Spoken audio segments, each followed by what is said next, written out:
The second comprehensive review has been done, that of Sebi Mutual Fund Regulations 1996. So the new Sebi Mutual Fund Regulations is also a comprehensive replacement. It's coming after many years. For nearly 3 decades, it has served as a foundational regulatory architecture, but there have been several amendments, and now we wanted to simplify and consolidate. So, in terms of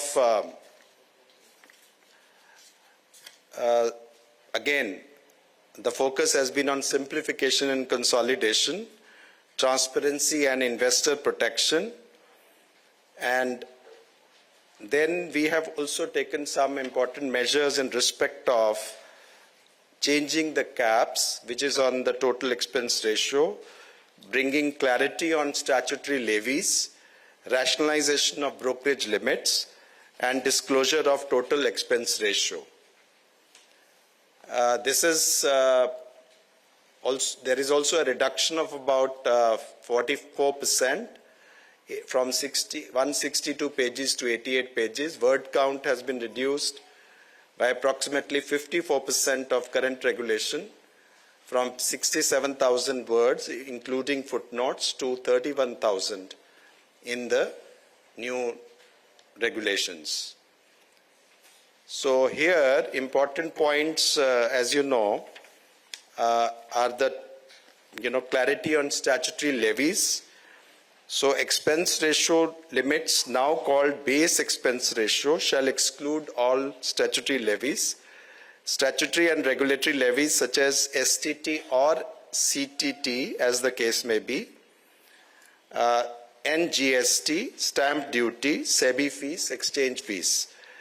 These will be incurred for execution of trade, shall be charged on actuals over and above permissible brokerage limits.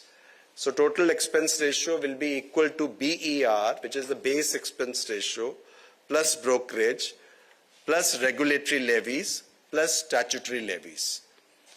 The important objective of this exercise was to make it transparent, because the taxes and levies are subject to change over time, and they should not remain embedded in the TER.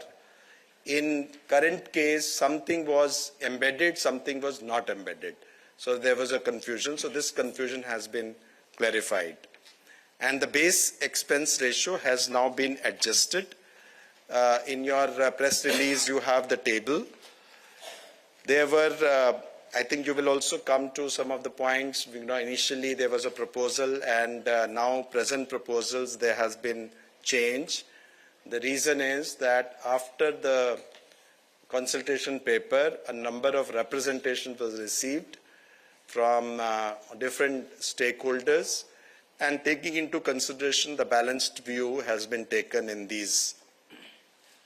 So, for example, the brokerage cap is now 12, which was existing is 12 bips, including statutory levies. This will now stand reduced to 6 bips, exclusive of levies. And derivative transactions, the existing is 5 bips, including statutory levies. The cap is now reduced to 2 bips, exclusive of levies.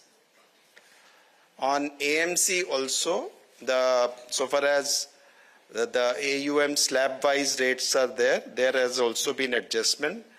But broadly, we can say that the incidence remains the same, excluding and including, more or less, except for a couple of slabs. But main change is that 5 bips on exit load has been removed. The other point is the ease of compliance, rationalization of reporting requirements, elimination of duplicate filings, digital first disclosures, streamlined borrowing framework. And this is an important point, enabling borrowing by equity-oriented index funds and equity-oriented ETFs for execution-related needs, and clarifying the permissibility of intraday borrowing mechanisms to manage redemption-related timing mismatches. This was an important point which was brought to our notice by the industry, which has been redressed.